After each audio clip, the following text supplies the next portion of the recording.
Sí, un árbol, que me impresiona el árbol. Entonces, de pronto surge un recuerdo, una vivencia de mi infancia muy lejana, donde había un árbol, y de ahí empieza un cuento a germinar sin saberlo.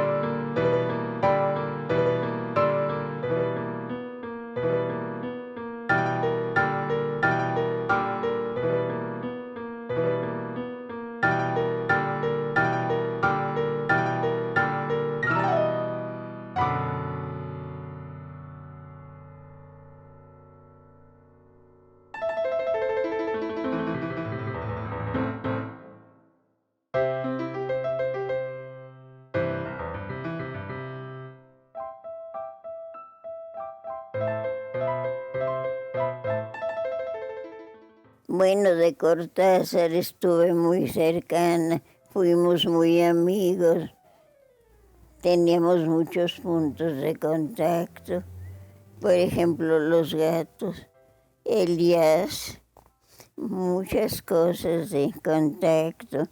Ella publica su primer libro, Tiempo Destrozado, y una amiga en común, Julio Cortázar y ella, le hace llegar el libro a Cortázar, y entonces Cortázar le escribe.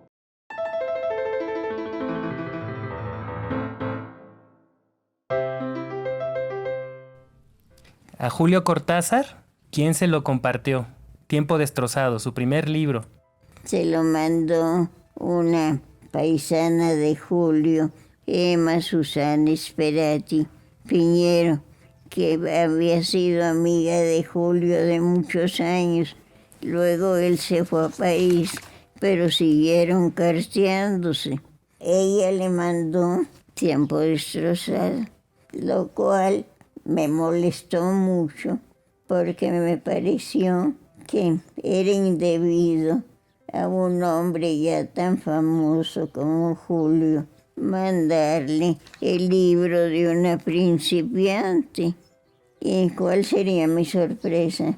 Que él escribió al Fondo de Cultura la primera carta, señora o señorita Amparo Dávila.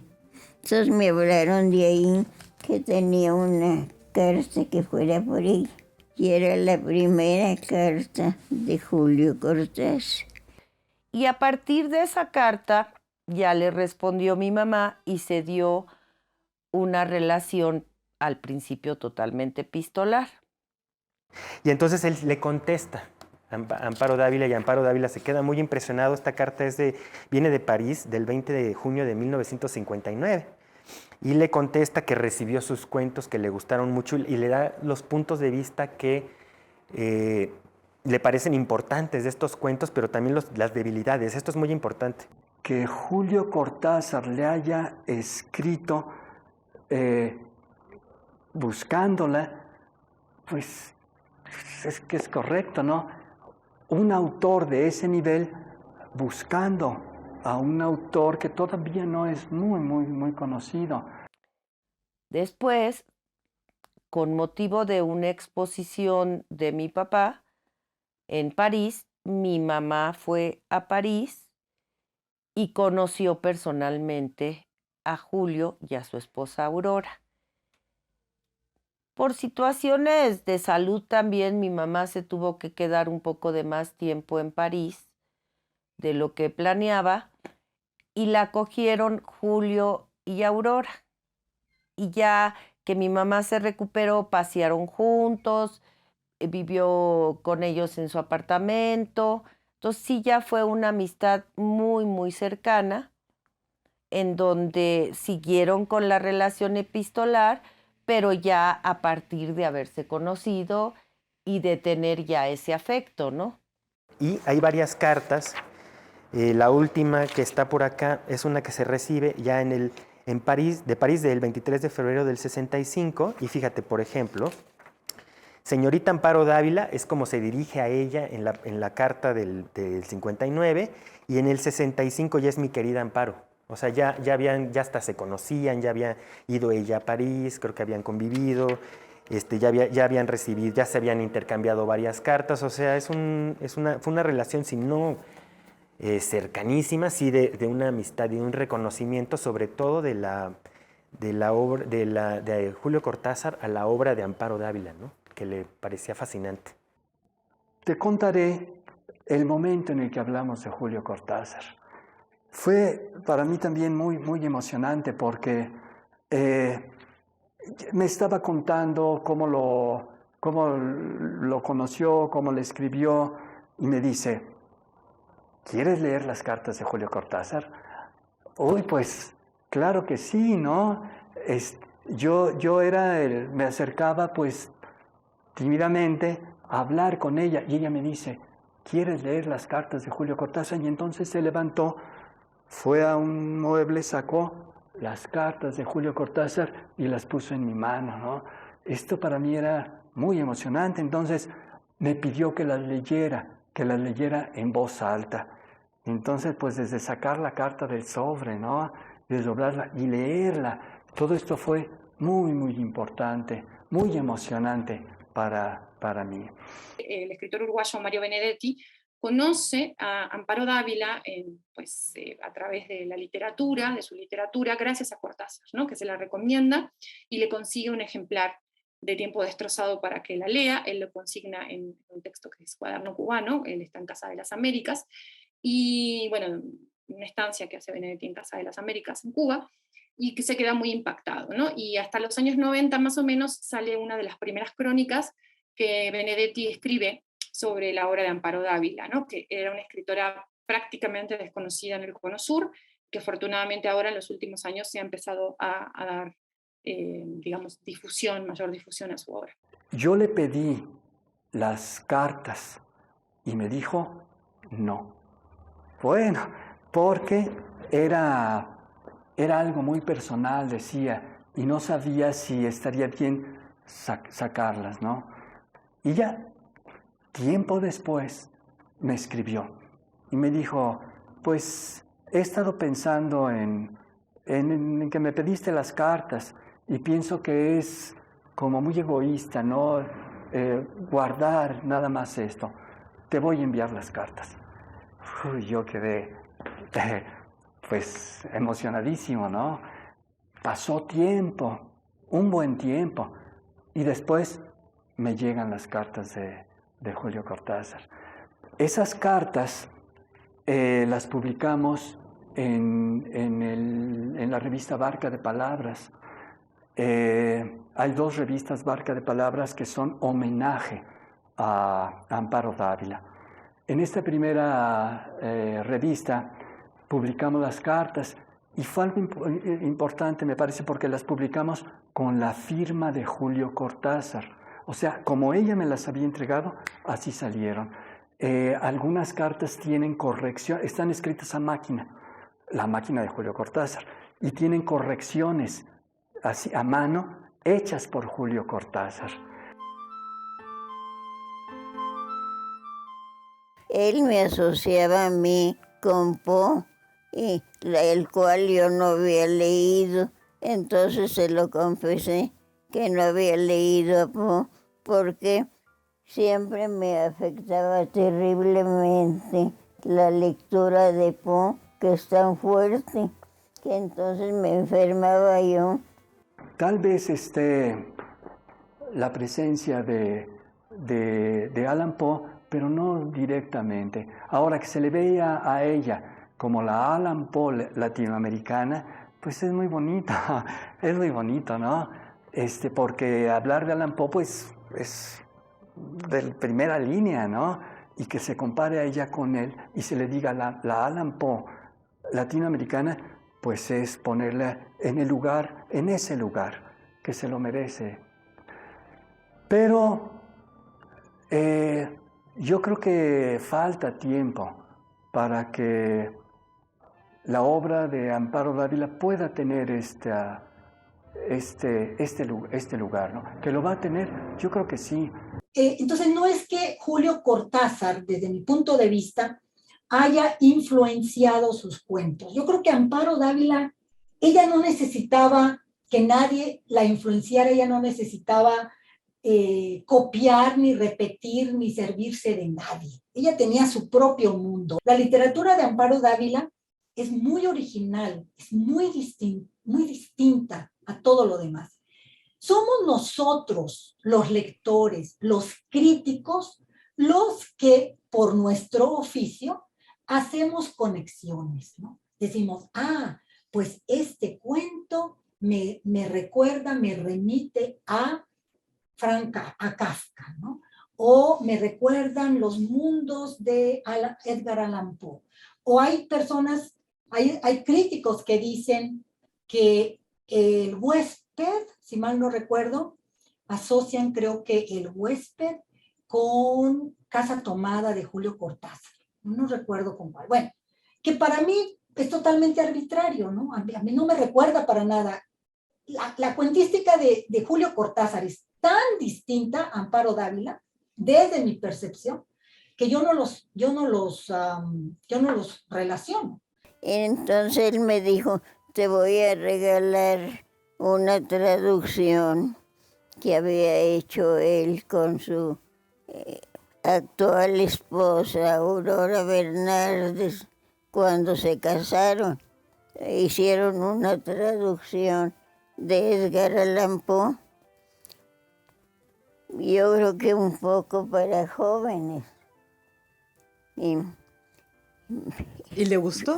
La leí y entonces pude ir asimilando poco a poco a Poe. Tal vez se parezcan un poco. Tal vez con el cuento que más yo la asociaría sería con El péndulo, pero también por esto de los puntos suspensivos, de no dar toda la información de estas indeterminaciones.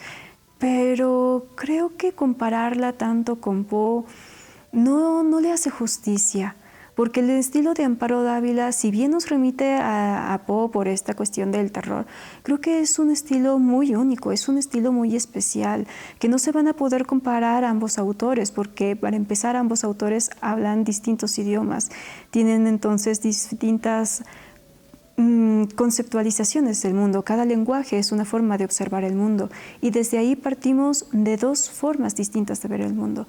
Hoy, jóvenes, hoy en día, que sienten que usted escribió como Allan Poe.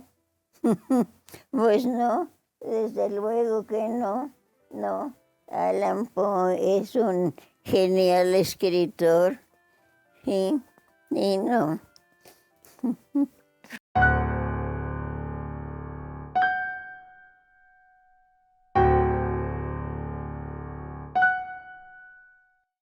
¿Qué es esa presencia, maestra, en sus historias? ¿Tiene algún significado esa presencia que no tiene? Fíjese que son misterios, son presencias misteriosas que ni yo misma sé qué son. Es un misterio. Es un misterio. ¿Qué hace que los cuentos de Amparo Dávila sean tan atractivos y que cuando llegan a un lector haya una emoción y una necesidad de leer más cuentos de Amparo Dávila, leerlos todos?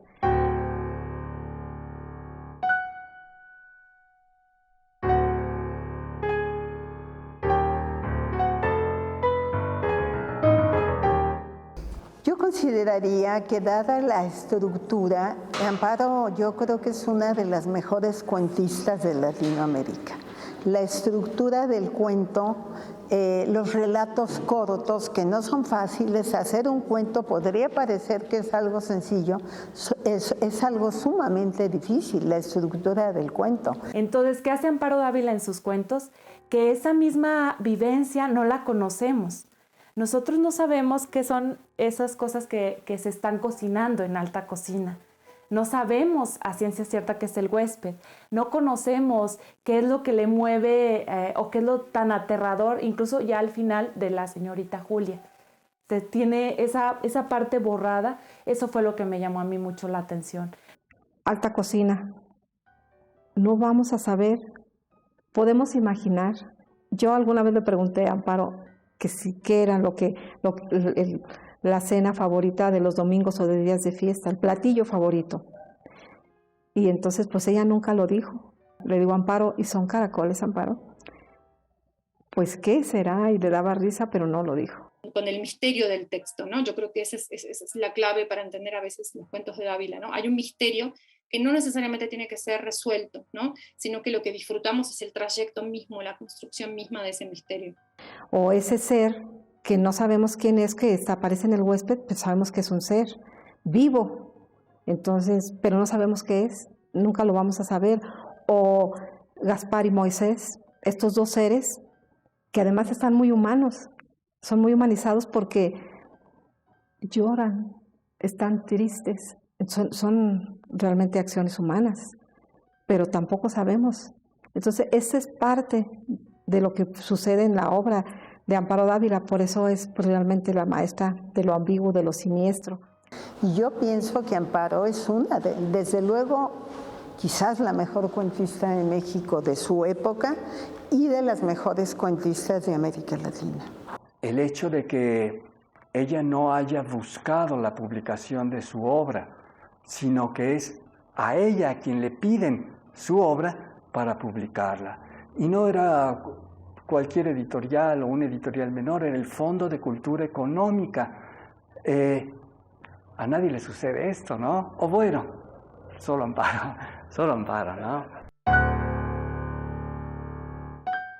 Yo pensaba que si uno escribía algo, pues era por necesidad, pero para uno mismo, pero no para publicarse. Pero me hicieron entender varias personas, Alfonso Reyes, Monseñor Antonio Peñalosa, que fue el primero que publicó algo de los Salmos en su revista. Y me hicieron entender que había que compartir, que si lo que uno hacía tenía cierto valor, había que compartirlo con los demás, que no fuera egoísta. Mire, es que como yo soy una gente tan sensitiva y tan intuitiva, entonces cualquier cosa me impresiona. Un suceso importante que a ella le sucedió es que en el año de 1977 recibió el premio Javier Villaurrutia, que es un premio muy importante que se otorga por el Instituto Nacional de Bellas Artes, que otorgan escritores para escritores, ¿no? Y lo recibió ella junto con otros autores. En este entonces todavía se podía recibir con varios autores, pero es significativo que lo haya recibido ella por varias razones. Una, que lo recibe una escritora mujer mexicana, que lo recibe con un libro de cuentos, que no es muy común que los cuentos sean reconocidos y las escritoras sean reconocidas tampoco, y mucho menos un libro de cuentos de corte fantástico o de terror, ¿no? Pues me sentía muy emocionada porque nunca pensé que me fueran a dar un premio, y menos el premio Javier Villaurrutia. Me parecía una cosa verdaderamente extraordinaria. Bueno, mi padre hablaba maravillas de la señora Dávila, decía que sin duda era una gran prosista, una gran cuentista, pero yo el día que sí me quedó muy claro fue el día que ella recibió el Javier Villaurrutia. Ese día hubo un acto muy grande, no sé dónde fue, en el castillo de Chapultepec, en el Alcázar del Castillo, y yo creo que empezaba a hacer frío en la Ciudad de México, y por supuesto doña Amparo invitó a mi papá, a mi mamá, a nosotros, y bueno, y entonces me acuerdo que aquello estaba, pero de no poder dar paso. estaban todos los grandes escritores de la época, pero todos. Rubén Bonifaz, Castro Leal, llegó un momento el rector de la Nacional de México. Bueno, todos estaban en ese acto donde ella recibe el Javier Villorrutia. Bueno, pues cuando he recibido los homenajes, las medallas, todo lo que yo no esperaba, porque yo nunca escribo ni escribí para recibir un premio.